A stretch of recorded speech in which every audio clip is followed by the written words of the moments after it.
On va lire un passage dans l'évangile de Matthieu, chapitre 24. Nous voulons vous dire, nous qui connaissons le Seigneur, une chose importante. C'est que Dieu est amour. Amen. Parce que nous avons expérimenté l'amour de Dieu, et sûrement que je trouve ici dans ce lieu des personnes qui passent par la tristesse, les afflictions, les peines ou le deuil. Et nous pouvons vous dire que Dieu est le Dieu de toute consolation qui nous console de nos afflictions. C'est là qu'on voit déjà l'intervention de Dieu. Dieu dans sa grâce, il nous relève, il nous console, il pense nos plaies et surtout il dépose dans nos cœurs son beau précieux, sa présence au milieu de nous. Et je ne sais pas si vous ressentez sa présence, mais je la ressens. Et comme il y a la présence de Dieu, l'action du Saint-Esprit, eh bien dans la mesure où vous allez ouvrir votre cœur, il va se passer quelque chose. Dieu va réveiller en vous eh bien, le saint désir de le connaître et d'en savoir plus sur lui. Hein? Et l'amour de Dieu aussi se manifeste dans le sens qu'il nous a laissé sa parole, qui est la parole de vérité. Et Dieu désire que nous connaissions la vérité. Hein? Autour de nous, on entend beaucoup de choses, mais on sait qu'il y a des choses qu'on nous dit qui sont fausses, et on aimerait savoir où est la vérité. Et surtout dans les événements que nous vivons aujourd'hui. Il y a toutes sortes de situations qui peuvent peut-être nous faire craindre à l'avenir. Hein?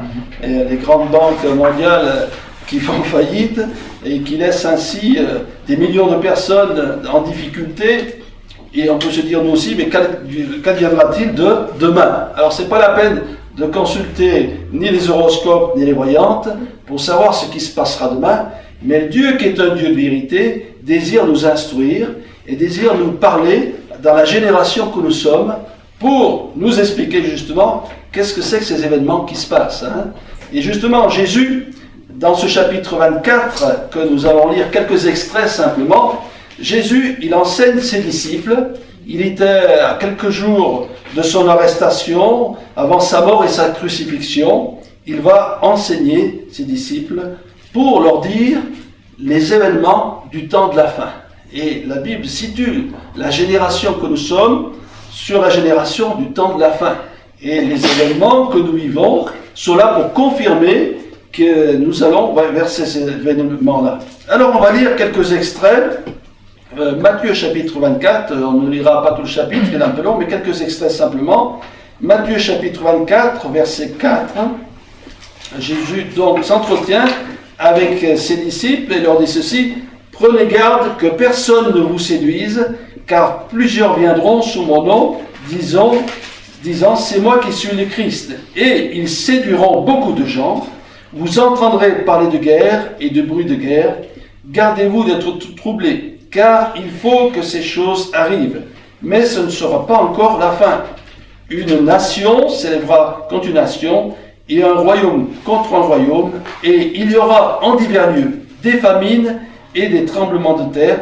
Tout cela ne sera que le commencement des douleurs. Alors on continue au verset 11. Plusieurs faux prophètes s'élèveront et ils séduiront beaucoup de gens.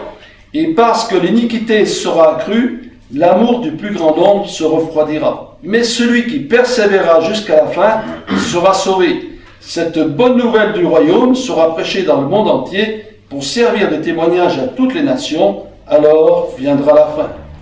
On va sauter au verset 29. Aussitôt, après ces jours de détresse, le soleil s'obscurcira, la lune ne donnera plus sa lumière, les étoiles tomberont du ciel et les puissances des cieux seront ébranlées. Alors, le signe du Fils de l'homme paraîtra dans le ciel, toutes les tribus de la terre se lamenteront, et elles verront le Fils de l'homme venant sur les nuées du ciel, avec puissance et une grande gloire.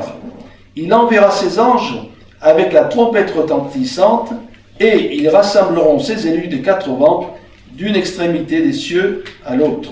Gloire à Dieu. On peut continuer au verset 36. Pour ce qui est du jour et de l'heure, personne ne le sait, ni les anges des cieux, ni le Fils, mais le Père seul. Ce qui arrivera du temps de Noé arrivera de même à l'avènement du Fils de l'homme.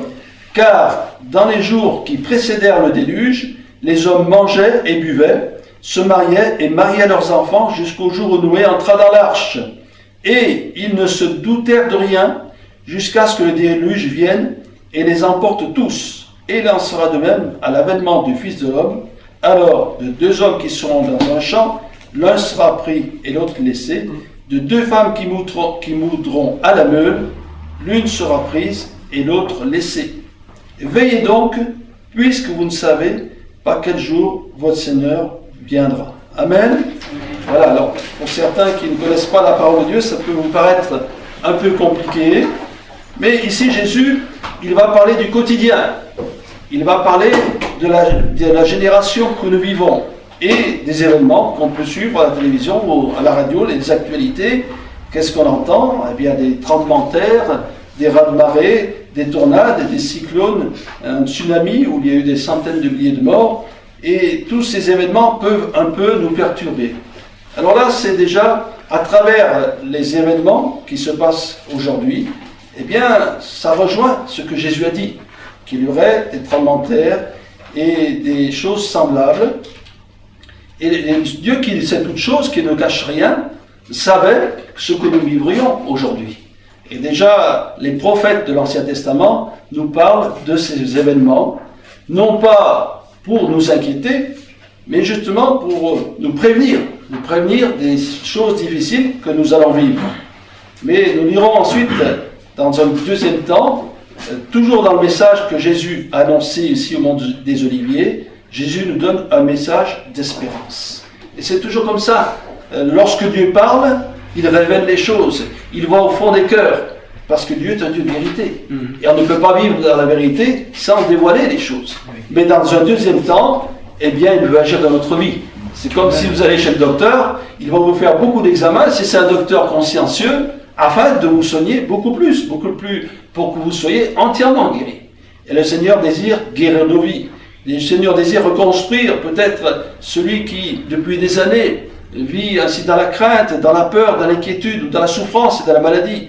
Le Seigneur, il veut agir pour permettre que nous ayons une vie heureuse et paisible en son nom. Et même la description que nous avons lue, qui paraît un peu sévère, un peu forte, et qui est la réalité, eh bien, elle est là pour nous montrer que justement, nous sommes dans ces temps-là de la fin, où il y aura, dans le domaine moral, beaucoup de choses qui seront contraires à la volonté de Dieu. D'ailleurs, dans un autre texte de la parole de Dieu, il nous dit qu'à la fin des temps, les hommes seront amis de l'argent.